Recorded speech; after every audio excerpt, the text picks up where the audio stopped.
Hello, welcome to Get to Know Quinn Hour or less. Here we are on QTV 8888, and today in this hour I am going to talk about my work history. It may not take an hour, it may not be that much time, but I have lots of experience. I've done lots of things in my life. I've always been someone who likes a variety. I have held many jobs, mostly in the customer service industry or as administrative assistant, receptionist. I'm always good at that stuff. Of course, this face is a beautiful face for any company to be at the front desk, right? So I really enjoyed my time doing that. And I printed off my resume here. Guess what? 5 pages. Yeah, nobody's going to be looking at a resume that's 5 pages, right? But I'll just give you a little idea of some of the experience that I had. Well, actually, my work experience started at 13 years old. My mom had worked at a newspaper in northern New Mexico, and I started working there stuffing papers with all the different circulations that you get into a paper. So the coupons, at the time it was City Market, so the grocery store ads and any other type of circulations or any coupon type of inserts. And I mean, we were stuffing thousands and thousands of papers on a Saturday so they could be ready for distribution on that Monday. So that was really like my first job per se. Before that, I was cleaning people's houses for $20 an hour. Or maybe it was like $10 an hour and I'd get like $20. And that was way back in the day when that was a lot of money to a teenager, right? So that helped pay for gas and other things. At the time I smoked cigarettes, so it was for me to buy cigarettes, basically. So that was really my first job that I've held. And then while I was in high school, I worked at a movie theater. I did that for 3.5 years, I want to say, or even 4 years. Prior to the movie theater, I had gotten a job at the truck stop. That was in my town, which is no longer there now, but that was my first waitressing job. And after that, never waitressed again. I was like, nope, I am not working in the food industry. I do not want to be a waitress. I don't care about the tips. Like, just people are crazy with their orders. And now these days, I bet it's so hard sometimes on some of these waitresses where everyone has these allergies or has these food restrictions, or it needs to be gluten-free, or they make all these substitutions and all this and that. It's almost like a Starbucks order, like they have a long list of all these customizations that you can do for the food. I really love going to the places where like no substitutions. I went and ate at Casa Bonita not too long ago, and one of the ladies was like, can I get this without this thing? And they're like, nope, there's no substitutions. Nope, you can't try the chili sauce to see if you like it. Like, no, you either get it and eat it, or you get it and don't eat it. So I was like, wow, that's really great, because that makes it a lot easier on the kitchen staff, right?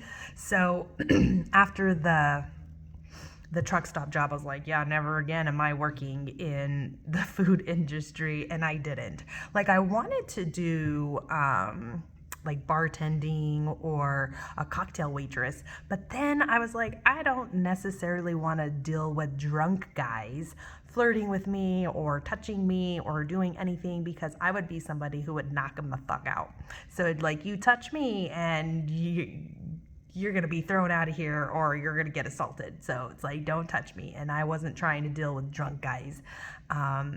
And yeah, so I was like, no, I guess I won't be doing that either. So yeah, in high school, I did the movie theater. And then once I graduated high school, I went to Well, at the movie theater, I did everything. I did the box office, I did the concession, I did the tickets, I did the projectionist. I was an assistant manager at one time. So I basically did everything at the movie theater. And then once I graduated high school, I went to a gasomat, a gas station, and I worked there because they paid me more. Plus, they were a lot more flexible with my college schedule. And then when I left Trinidad, initially wanted to transfer to a smoker friendly because Gasomat is in association with smoker friendly. So I wanted to get transferred to one that was close to where I was moving to, but unfortunately at that time they didn't have any openings. But then about a month or two later, somebody had quit, and then they called me and was like, hey, you still available? You still want to come and work? So I ended up working for the smoker friendly for a short time. Which was okay. It was all right. It was like, and plus I smoked cigarettes at the time, so I was able to smoke at work. I could smoke in the smoker friendly and roll cigarettes and do all kinds of stuff. So, and get discounts on cigarettes because at the time they weren't cheap, and even now they're not cheap. Like, thankfully I don't smoke cigarettes. This September will be 8 years that I have been cigarette free. But I mean, like, a pack of cigarettes is like $10-11, and when I had stopped smoking, they were $5 or about $5-6. So it is just crazy how much tobacco is and how much people spend on cigarettes. So if you're a cigarette smoker, I suggest you quit because one, you're ruining your body. It's not doing anything for you. Cigarettes don't do anything for you. So I suggest you quit or get some help. How I quit, I used the lemonade cleanse, which was a 7-day detox basically, where I was just drinking lemon juice, organic maple syrup, and cayenne pepper. And I did that for 7 days, and you can't eat any food at all. So my intention with that detox was to stop smoking, and it basically cleared everything out, even in my mind. And then not too long after that, I did take a couple drags of a friend's cigarette, and I was like, oh my God, this is disgusting. Like, no, I do not want to go back to this. So I didn't. Let's see what else. So that was after I left the smoker friendly, I went to a cleaning company, a residential cleaning company called MaidPro. I'm not sure if they're still around, but I did house cleaning because I loved cleaning, and they were flexible on the schedule and the pay was okay. But after a while, it gets kind of annoying having to clean up after people because they're like, oh, well, the cleaning person's coming, they'll just clean up, they'll just clean it for me, and then they don't even bother like cleaning up after themselves during the time that you're not there. So it was just like, my time can go better used somewhere else. So I ended up, from that cleaning job, I ended up getting a customer service representative at Jefferson County Airport, which is now Metropolitan Airport of Denver. I don't know. It's Metropolitan Airport, but it's in North Denver, and I was a customer service representative. So that was like my first like official like professional job, and they worked really well with my college schedule, and I really learned a lot. I learned a lot about airplanes and the phonetic alphabet, and I got to meet some really cool people. Like I met who was it? Dave Chappelle. I met Dave Chappelle. Him and his friends came and talked to us. We had Lincoln Park fly in there, Kenny Chesney, Harrison Ford, and several other people. I don't really quite remember, but they had a charter, so that airport does charter and private jets. I think the biggest airplane that landed there during one of their events of flight events, I forget what it was called, but I think a 737 a 737 or a 727 had landed there, and they actually had to keep circling the airport to reduce the amount of fuel that they had, so when they did land, they didn't have so much fuel. So it took them about 2 hours to land that airplane, only because the runway isn't long enough for such an aircraft like that. But that was a really fun job. I worked there for like 4 years, and all through my college time that I had. And it was in 2007 that I ended up leaving that job. I think I started in 2004. And thankfully, when you know people, they could hook you up with jobs. So my aunt had a friend who was the controller of the FBO, a fixed base operation. And so she hooked me up with a job, and it worked out really well. And I ended up getting my best friend a job there as well. So we got to work together too, which was really cool. And then from there, it was kind of like I worked at a liquor store. And then after that, I got pregnant. So then I had to get a full-time job, which I ended up getting a job at Drive Time, the car dealership, as an operations coordinator. So processing all the paperwork and putting it all together, taking payments for people who were buying cars. That was a really fun job. 2 weeks into that, I found out I was pregnant. I think I had mentioned that in my backstory video. And the manager was just like, oh my God, seriously? And of course, my insurance didn't kick in for, another 90 days basically. So, but, working there was really cool. Meeting the different people that came through.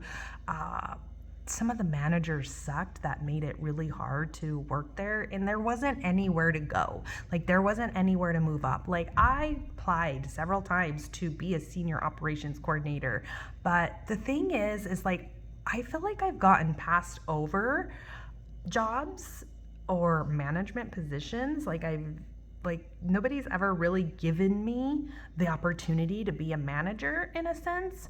I don't know why. I don't know if it's because I have such a strong personality, or at the time I didn't have the necessary skills, but it's like, how do you get that experience if no one gives you the opportunity to get the experience? So I was passed up several times for management jobs, which was very defeating and very like, oh, what's wrong with me? Like, what's wrong with me? Like, why didn't I get it? Why didn't I get it? Like, what was it that I didn't have that this person did? And then the people that they ended up putting in those positions sucked at their job. They sucked at their job. But the thing is, I feel like people are sometimes intimidated by me because I have such a strong personality, one of those A types, right? And they just didn't want that type of person in those positions because then they couldn't control them. And I'm not a person that you can control. Only I can control me. Nobody else can. So I don't know. Maybe it just wasn't optimal for me to have those positions. And, at this point in my life right now, I don't necessarily want to manage people because I'm going to tell them the straight truth. And sometimes you can't do that. Like, you can't tell people the straight truth because it's going to go against HR rules. Like, well, blah, blah, fucking blah. Like, how are people supposed to learn or be better if you don't tell them, what's happening? Or what they need to improve on, and all those freaking reviews, all the reviews you have to do. I mean, I passed my reviews with flying colors, but they're like, oh, but this still needs improvement. Your communication or your way of talking to people needs improvement. And it's just like, because I told them straight up, like, I don't know, but clearly I wasn't optimal for me to be in those positions, and I'm okay with that. I'm all right. So then after after Drive Time, where did I go from there? From there, I went to McKesson, and I was a receptionist at Staples. They had a location in North Glen, Colorado, and then they moved that to Broomfield. And so I was a contractor with Icon for McKesson. And so with them, you had a scope of work, and you couldn't do anything outside of that scope of work. So when we moved to the new location in Broomfield, they already had a receptionist, so I was just their backup to cover lunches and breaks, which, I sat there basically all day playing games on the computer and reading books. And I was just like, I cannot do this anymore. So I ended up going somewhere else. Let me look at my resume because I don't remember where I went from there. Oh, I went to the Art Institute. I went and worked at the Art Institute because I was like, okay, I'll tell you the story here about the Art Institute. So during that time that I applied to the Art Institute, I actually applied to Pilatus, which is a type of aircraft. And they had a location at the Metropolitan Airport, and they were looking for an administrative assistant, and they had a rigorous interviewing process, and I think I had like 2 or 3 interviews with them, and they were just taking their time. I mean, I really wanted to work there, but I really needed a new job. So I applied for that one and the Art Institute, and the Art Institute was the one who offered me the job first, and then like a week or 2 into the Art Institute job, which this had been maybe 3 or 4 weeks after I did my 3rd interview with Pilatus, they wanted to hire me. And I was just like, oh my God, are you kidding me? Like, I really wanted that job. So they were like so disappointed. I'm like, well, you guys are the ones who took your time. I mean, yeah, you did your due diligence and stuff like that, and they probably have other candidates that they were interviewing as well, but it was like they took too long, and it was like, and I told them, like, I need something as soon as possible. So if you want me to work here, if you want me, then you need to let me know as soon as possible. And they took their time, and so I ended up getting the job at the Art Institute as an enrollment processor, and I worked at their culinary campus, which the Art Institute isn't even open anymore. I don't think any of their locations are open, but the one here in Denver is not. But I worked at their culinary campus, which that was really cool because we got free food pretty much every day. Was it always good? No, but there was always something to eat. So a lot of times I didn't even have to bring lunch. But I got a lot of experience there, and they did tuition reimbursements. And so I was able to go back to school to finish graphic design that I initially started in the first place. That's what I did with college. And so I ended up taking a few classes, and it was tuition reimbursement, so I didn't have to pay anything. But then again, there was nowhere else to go in the company. Like, for me to work my way up in some company, there just wasn't anything. Or they would pass me up for somebody else who basically sucked at their job, or maybe they were a better candidate. Maybe they were a better fit for the job. I don't know. I don't care. So it doesn't matter. But the Art Institute was going down. There was a lot of shit going down with them, with their student loans that they were doing and how they were enrolling people. And they didn't really do things right. They didn't really do things with integrity. So, I mean, shit was about to hit the fan, and I was like, I am not going down with this company when it goes down. And so I got out of there as soon as I could. And then I ended up getting a job at a technology company that did IT support for companies. And so I was a business operations coordinator and ran a lot of their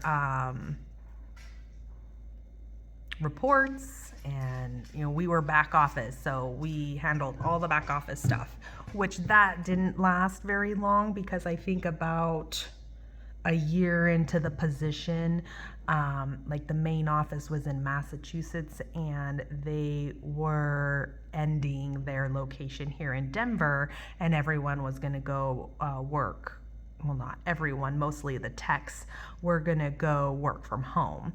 And so, and of course, they've changed the company name several times and been bought out probably several times. And and so that was the first job that I was laid off from. And so I was just like, oh, great, this is not good. So after that, then I just started getting more back into cleaning. I started doing construction cleans. Well, initially I'd worked at this boutique with this lady.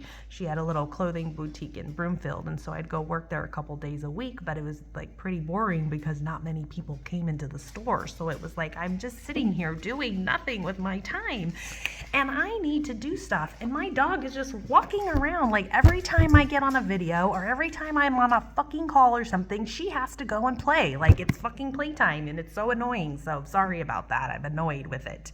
And she knows that I'm annoyed. But anyway, I worked at this clothing boutique, and the lady had a construction cleaning company. And so they would clean newly built houses several times. So it'd be like a rough clean, a second clean, and then an initial clean, or a final clean. So sometimes we clean these places like 4 to 6 times, depending on how many trays went through there. Hold on a minute. Shia, stop.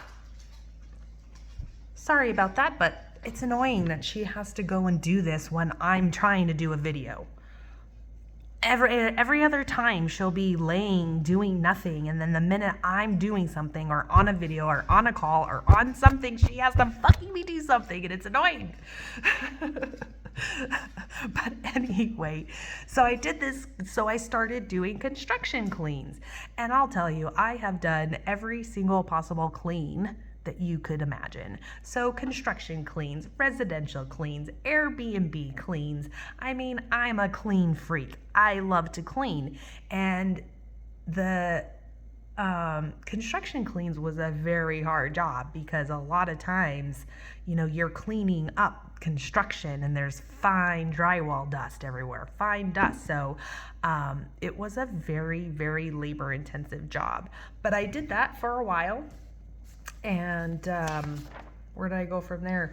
Oh, from there, I ended up, one of my clients who I organized with, she had found my business card in a coffee shop in Westminster. And so I started helping her organize. And she was telling me that her husband had this magazine company, which was a booklet that had sweepstakes listed in it that you could enter into and potentially win. So they provided a booklet that people can subscribe to enter monthly sweepstakes. And so I ended up getting a job there because they needed help, they needed organization, and they were doing a lot of transitioning from their home office to separate themselves because it was like 2 businesses in one, but had different magazines. And so the guy wanted to do his own. So he started his own magazine and did the subscription. Well, that didn't end up working out very well because he ended up I got everything all organized. We had to open mail every day. Like people were sending in, because they would send out a sheet and people would sign up and send checks. So we had to process hundreds of thousands of mail like all the time. And so much more mail was coming in. So it was me and this other girl doing this. And then he decides to cut or lay off the people he was paying the most for. So he's like, well, you can stay and we'll give you a little bit of a raise or whatever. Well, it turns out that I ended up having to do all of the work, all of it. Like I didn't have much help. So trying to get all of this stuff done was very hard. And at one point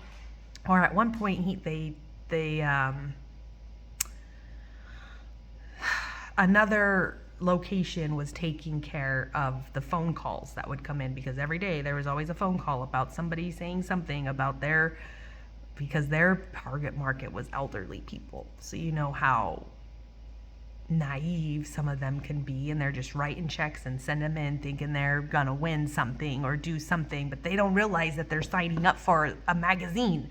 And yeah, there's this tiny little small print that they probably can't read that says you're signing up for a magazine subscription. And so a lot of them will be calling, or their banks would be calling me like, yeah, you deducted this from this, or there's this automatic draft coming out of their account every month for this amount, what is this for, and this and that. So there was another location handling those calls. So then once he laid off these people who were helping in all this the calls ended up being transferred to our location. And so you can imagine the freaking calls that I was getting every single day. Like, oh my God. I mean, I'm a positive person. I am such a positive person, and this job drained me. Like it was one of those jobs afterwards that, like, before I was so excited to go to work and do all this fun stuff and, work with my coworkers and everything. And then once all that stuff changed and we started getting the calls and the workload became even more, it was depressing. It was a challenge to get out of bed and even have any motivation to go to work, to even show up there. And I'm not someone that just quits. I like to give people the notice and the time to find somebody else because I live in integrity. So I was in integrity with myself. So I couldn't just up and leave and walk away. So after a while, the calls just became unbearable and I just could not do it anymore. And at one point we were like gifting these little bottles. I don't know if you've seen them, but they're like little bottles with gold flakes in them. And they're supposed to be like 14 karat gold and blah, blah, blah. And it's like basically foil covered in gold. Like, I don't even know if it's real gold, honestly. But people would get these things. And it was funny because there was another girl who was just subbing there. Like, she didn't actually work there, but she was a friend of the wife's who came in and was helping open the mail. And I had gotten this call and this guy's like, asking me about the gold vial. And he's like, well, what am I supposed to do with this? And at that point, I mean, this was at like 10, 11 o'clock in the morning. And I've already I think I got there at like 8 or 9 o'clock and I'd already had numerous calls for people calling to complain. It was like I was the complaint department. I was answering these complaint calls and they drained me. And so the guy's like, well, what am I supposed to do with this gold vial? I was like, I don't know. You can throw it up against the wall for all I care. And he was like, oh, okay. And of course the girl heard that, so she went and told the wife, who then told the husband. And then of course these calls were being recorded. And so this was like a Labor Day, like this was the start to a Labor Day weekend. And this was on a Friday. And I mean, me and the boss had several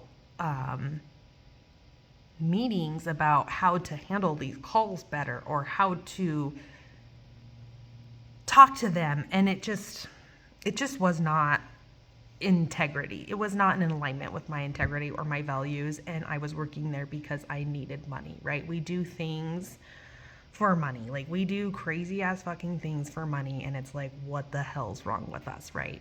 So anyway, the boss comes in at the end of the day and he's like, well, I'm gonna have to let you go. And I was like, what? No, what can I do? Like, I'm so sorry. Like, he's like, that's just unacceptable of how you talk to that customer and all this and that. And I'm like, what do you expect me to do? Like, I'm getting complaint calls every day. How is this supposed to bring up morale? How is this supposed to make me happy? How is this supposed to motivate me to come to work every day if I know that I'm going to be taking a freaking complaint call every time that phone rings? And yeah, I did slip up and I did say, I don't know, you could throw that against the wall for all I care.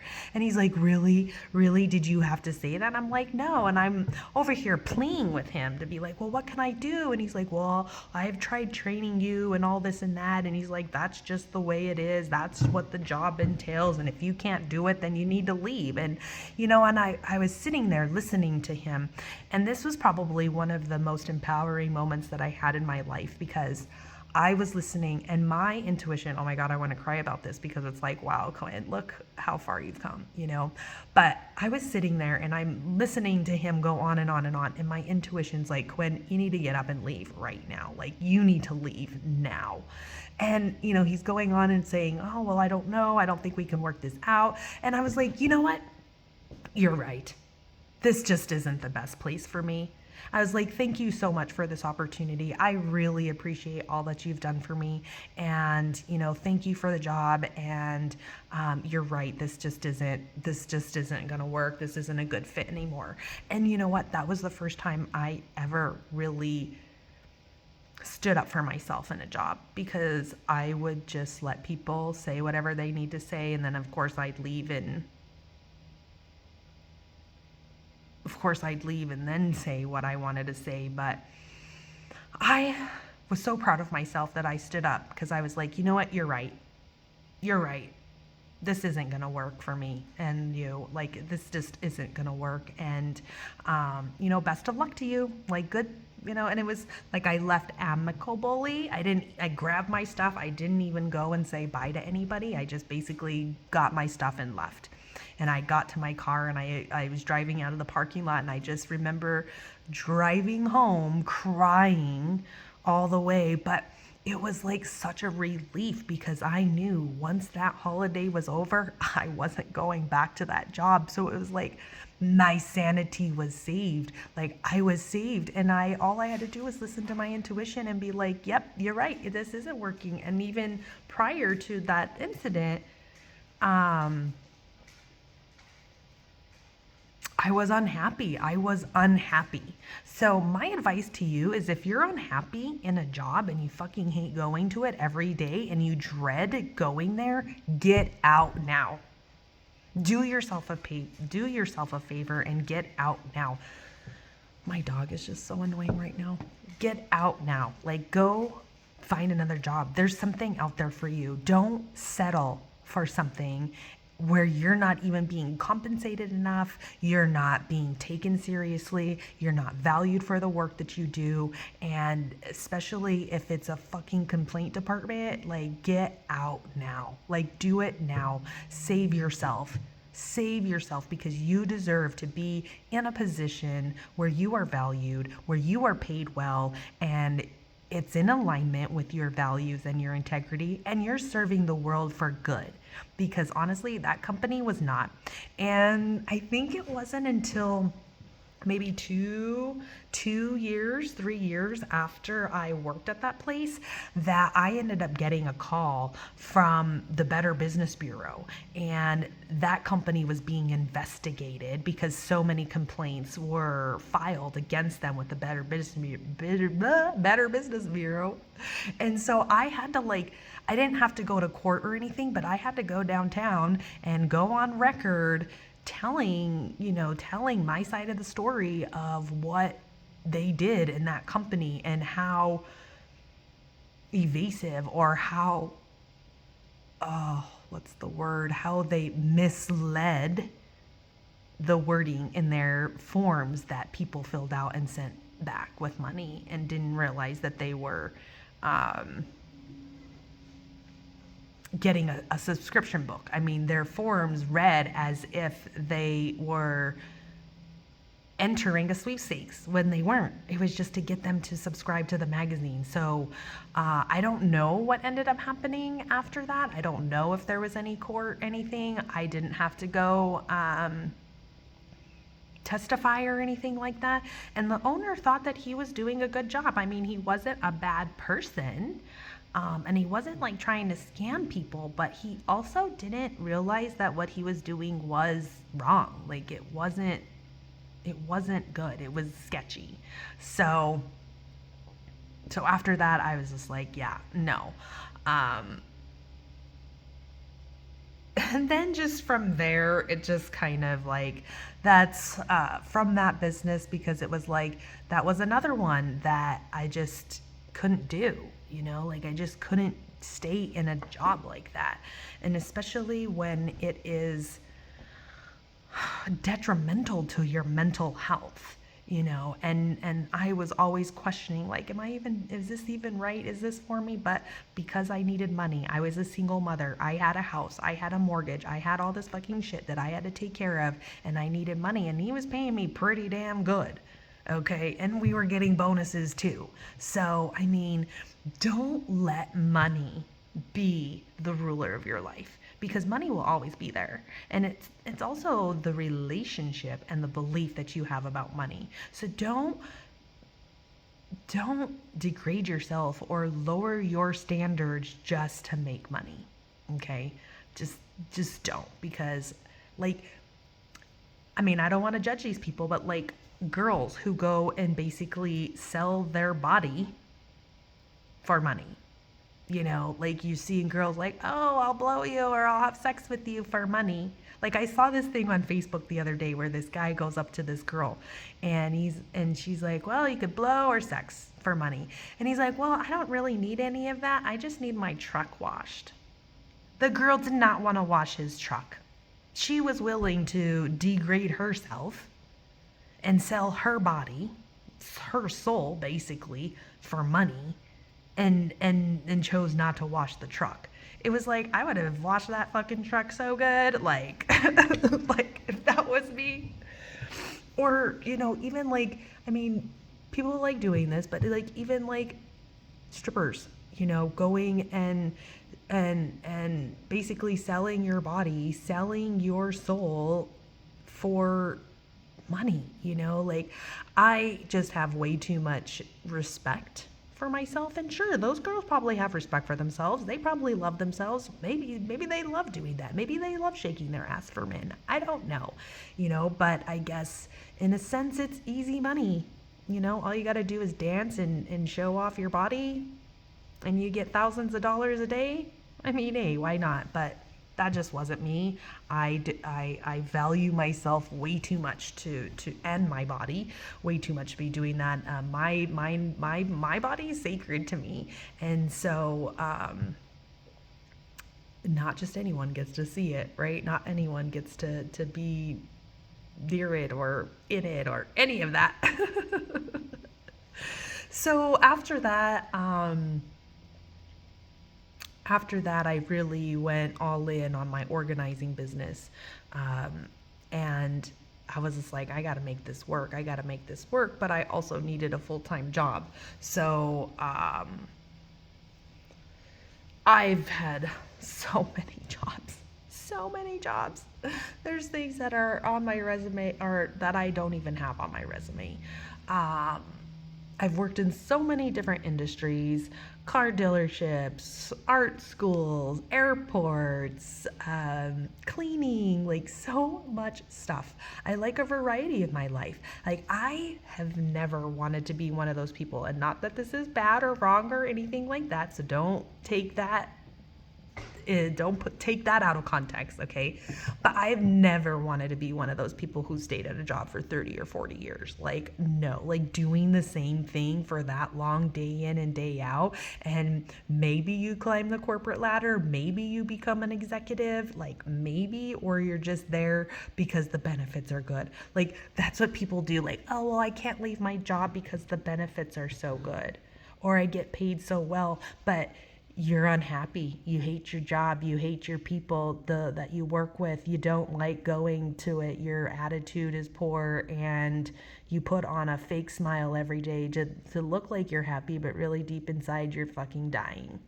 And so after being laid off from several jobs, I just realized and come to know that having a full-time job is not reliable. It is not secure, because you can be let go at any given time without even doing anything wrong. You know, without even, like, there's people who are so horrible at their job, but nobody fires them. Nobody lets them go. Nobody says anything, but they have such poor customer service skills. I don't know if you noticed, but you go to any kind of customer service place or any restaurant or fast food or anywhere, and the customer service is so fucking horrible. I'm like, gosh, can I come and teach you how to have some customer service skills? Because this is not it. This is not how you retain your customers. This is not how you serve people. And so I'm always nice. Like, and I want to tell people, I'm like, wow, where'd you learn your customer service skills from? And they just look at me like, what are you talking about? I'm like, exactly. You need some. Go practice.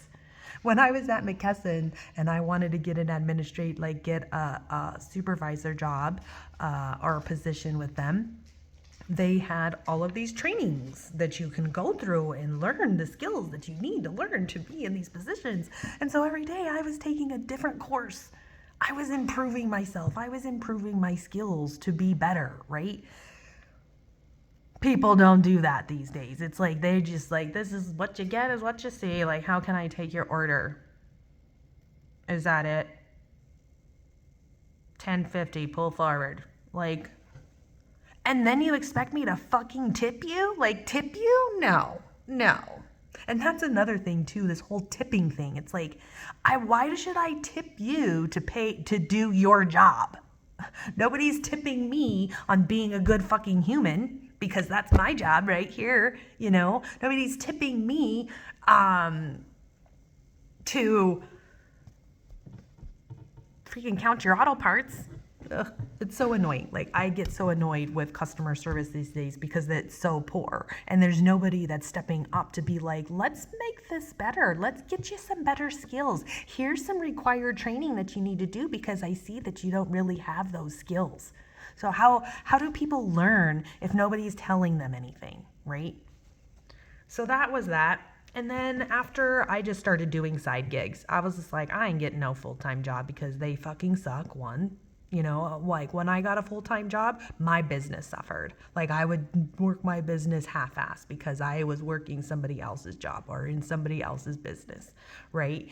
And so I started doing merchandising, and I could go and merchandise mostly at Target and Sprouts with their greeting cards, and I can work on my own schedule and I can pick up the jobs that I wanted. Was it very lucrative? Not really, you know, but it paid the bills. It got what I needed. It took care of things that I'm responsible for, you know, it put a roof over my head. And so ever since then, I just haven't been getting a full-time job because they just don't work for me. And then, you know, as I was doing that, I started cleaning Airbnbs and worked for a cleaning company. And then at that time, I became their administrative assistant. And I was training cleaners on how to clean. And I was organizing the houses, these Airbnbs for our closets and have our supplies and everything so that the cleaners could have an efficient system, you know, that works, that's easy to follow, but yet there's those one people who don't fucking do what they're supposed to. You know, there's those one people, there's always those people who screw it up for everybody else. That's why there's all of these rules a lot of times in all these places, because one person screwed it up. One person pushed the envelope so far to where now they had to make a rule about it, right? Now they have to make a rule. So it's like, pay attention to who you're working with. You know, there should be like a safe to tell. When I was working at the Art Institute, there was this one lady there who was a fucking bitch, dude. A bitch. And me and her would get into it all the time. And finally, I went to my manager and I was like, I cannot work with this lady. I do not want to work with her anymore. Like, you need to do something about it or I'm walking out, you know, because I cannot. And I had to file a formal complaint against this lady because the way she talked to people was very disrespectful. And, you know, just because she enrolled people into the school didn't mean that her behavior and the way that she talked to people was acceptable. So just understand that that is not acceptable for anybody in any job or in any kind of sense, for people to talk shit to you or tell you that you're a piece of shit or that you don't know what you're doing when clearly they don't follow the fucking rules. They don't know what the hell they're doing. So they're going to blame somebody else. And that was the situation there. And then shortly after that, I ended up leaving because I was like, I ain't going down with this company. But I worked for that cleaning company. And that's another, you know, that was another one, you know, it's just like they were so overworked that I'm here to help them take some of that off of their plate, but yet they didn't want to delegate that, or they didn't want to relinquish those responsibilities. They didn't want to take that off their plate. So they continued to run themselves to the ground. And then one day the person's trying to blame me for why some sheets didn't end up at another part of the house. And I was like, I told you this like 4 times, and you're the one who's communicating with the freaking cleaners, and you didn't have them take it to the place. You know, it was like, and so finally she's like, you know what, I'm done with your attitude. I was like, yeah, well, you know what, I've been done with your attitude for quite some time. So yeah, good luck. I'm out. Now you get all of this back onto your plate. So we'll see how you do then. We'll see how your mental capacity is then.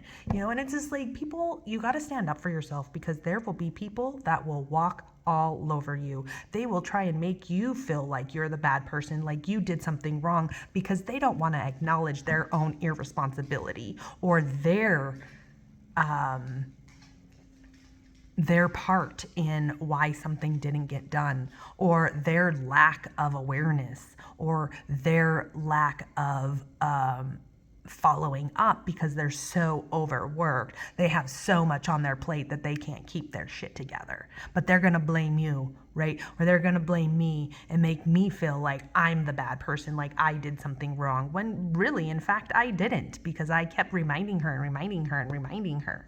And I'm only one person, right? I can only do so much. So it's just like, I ain't gonna take that shit no more. I'm gonna stand up for myself. And this is why I've not got a full-time job, because I'm like, I cannot work for anyone. That is just not in my, well, I can't say that. Okay, I'm not gonna say I can't work for anyone.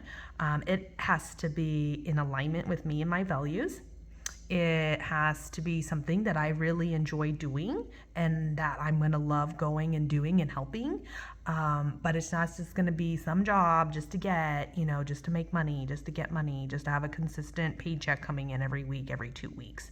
No, I value myself way too much, and I know that I know what my worth is. It's taken me a long time, and clearly it's taken me, 5 pages of jobs to find that worth within myself and be like, no, this is what I'm worth, and you either pay it or you don't. Like, I'm a very good worker, I'm very loyal, and I get the job done, efficiently, and people are really impressed with my skills and what I have to offer and how I can help them. So if they don't pay me what I'm worth, then you can go pay someone else who probably won't give you the same results that I would give you. So just FYI on that.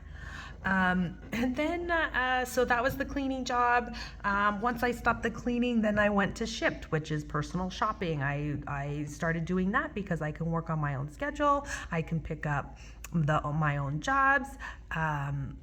Like if you do a really good job, so Shipt is like Instacart, but mainly shopping in Target, because that is Target's same day delivery service. So if you order from Target, you would be getting a Shipt person. It would be going through Shipt.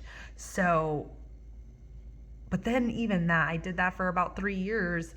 And even that was a lot of wear and tear on my car, a lot of running around, a lot of shopping. But it was good money. I think there at 1 year, I made like $14,000 with Shipt. I was like, wow, because I did it full time. And that really worked really well. And then it just got tiring. Like, everything became more expensive. People weren't tipping as great, because really you rely on the tips, because those jobs pay anywhere from $7 to $10, depending on the size of the order. So it was the tips that you relied on. And when people didn't tip, then it didn't really become worth your time. As I was doing that, I worked at a float studio down in Cherry Creek, and that was really cool because I wanted to work at a wellness studio. And one day I just printed up my resume. I went to 2 of the places that I thought I would like to work at, and the float studio hired me right then and there. I didn't even have to fill out an application. I even got an interview with the owner right then and there, and then started about a week later. And that was a fun job. I loved working there. I loved serving people in that sense. But the owner was just, gosh, she was just all over the place. And you would think with somebody that has a healing studio like that they would use their own modalities, and they didn't. The girl was just so stressed. She had so much. She had 2 locations that she was trying to manage, and all kinds of other stuff, family issues. And like when I started, she had 3 people working there, and within the 2 weeks that I was there, all of them quit.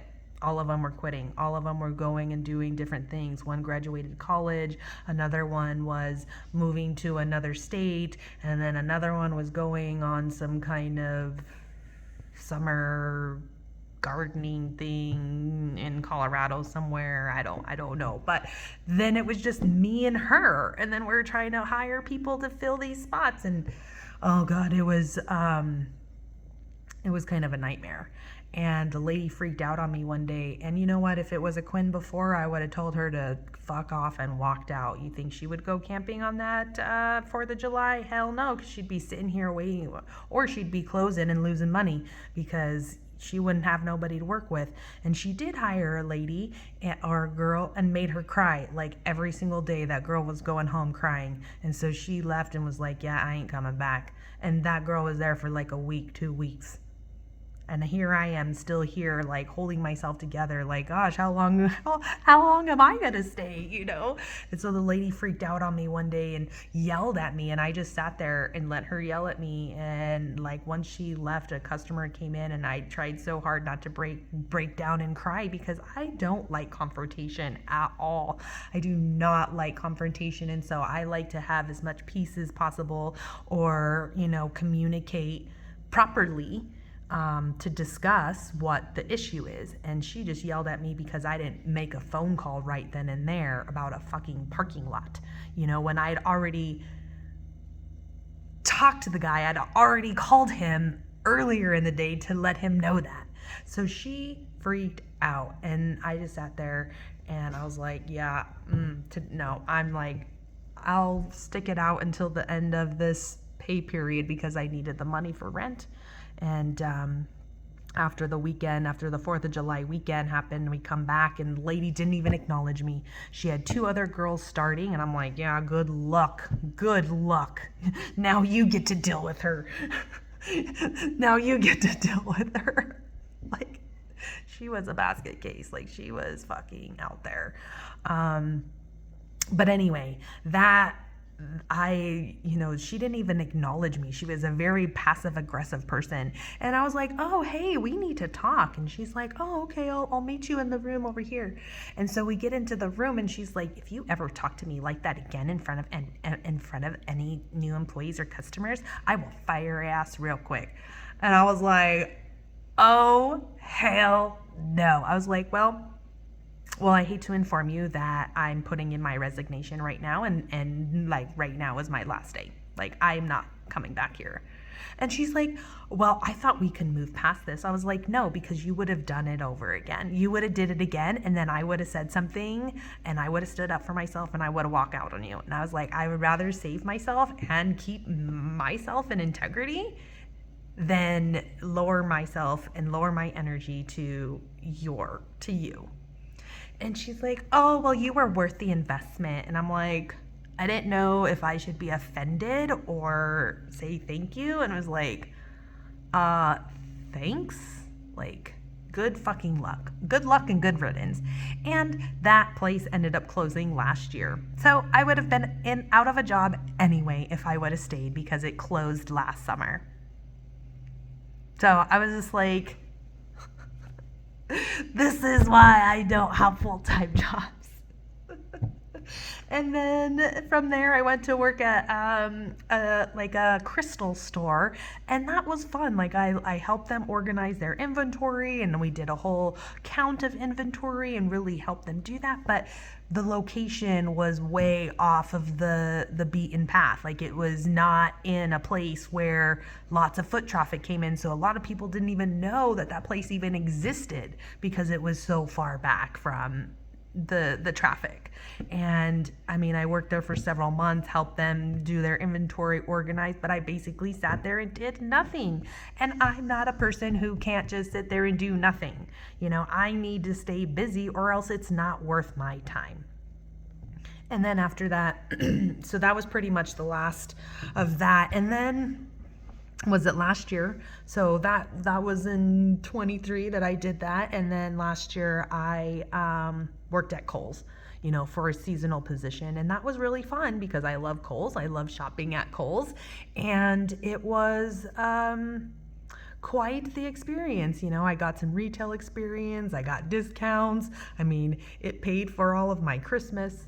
And I love Kohl's, so it was a really fun time. The people were great, and so I did that again this year, or in this past holiday. I worked there during seasonal, and so they automatically rehired me back because they were like, we love working with Quinn. She's so fun, and she does a great job, and she gets credits and does these things, and so of course they hired me back. So they're always wanting me to come back and work for them, and it's because I'm such a good worker.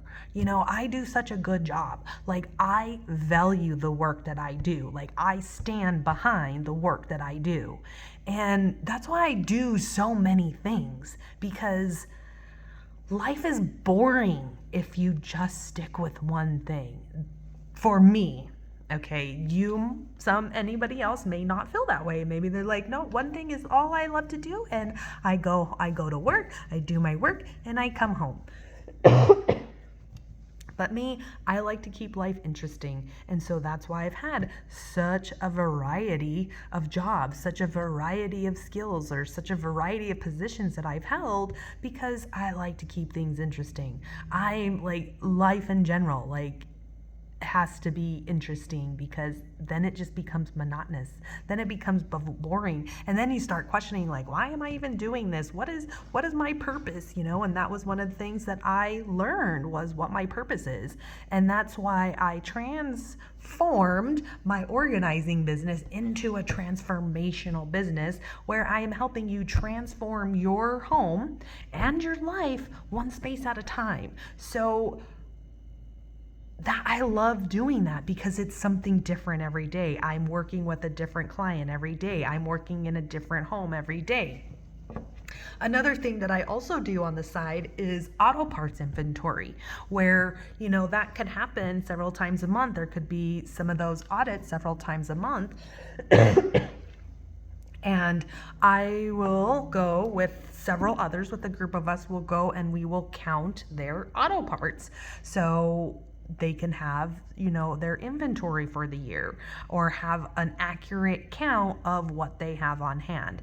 And so, that is something that's variety, because it doesn't happen every single day. Plus, I get to go see the people that I've made friends with, and see them, and we get to work together. So that's always fun and interesting. But I like to just have a variety of stuff. So even if I got like a part-time job doing administration work for somebody, or really building my business to where I don't have to go work for someone, I don't have to have that consistent paycheck coming in, because my business is already bringing that in. And so that is why I've transformed into my business into QD Transformations, because it's Quinn Donovan Transformations. I'm helping you transform your life and your home one space at a time. And it's not just organizing. Like, I do energy work, I do access bars. So I am redefining how I can make a sustainable and stable income without the norm of getting a full-time job. And you know what? My mom has those old beliefs of like, you need to get a job, you need to get a job, you need to get a job. It's like, no, I don't. I will figure it out. Even if I have to live I don't even know how I would live. Like, even right now, I am helping a friend who has 2 adult special needs children, that, helping them with their sleep apnea and sitting with them, so they, get the requirements met for their insurance to pay for the machine, or to pay for the thing, right? So I'm getting paid for that, and then I'm taking the son out to different outings, so I get to go do fun things, and it's easy work, and I enjoy the kids, and I love helping the lady. So it's like, there are so many other ways that you can make money, people. It's not just by a job. Take me, for instance, of someone who's held many positions and realized like a full-time job just isn't one for me, unless it's an absolute dream job, unless I'm coaching people every single day, and I'm getting paid thousands and thousands of dollars. Yeah, that would be great. That would be a dream job, right? Or traveling the world. And one of my dreams is to travel the world and have motivational workshops, or organizing workshops, or energy healing workshops. So that, in a nutshell, is my work history. So if there's anything in my experience that has inspired you to maybe go quit your job and find a better one, find somewhere that you really love and value, go do it. Because life is too short, people. Life is too short to be staying in a fucking job that you can't even stand, that you don't even like getting up to, and you're sacrificing your own happiness for it.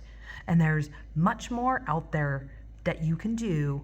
Create your own hobbies, create your own business, be an entrepreneur, work for yourself. There's so much that you can do. It's just a matter of having the belief and the trust in yourself that you can go and do that. And if you want help on changing those beliefs, I have access bars that can help with that.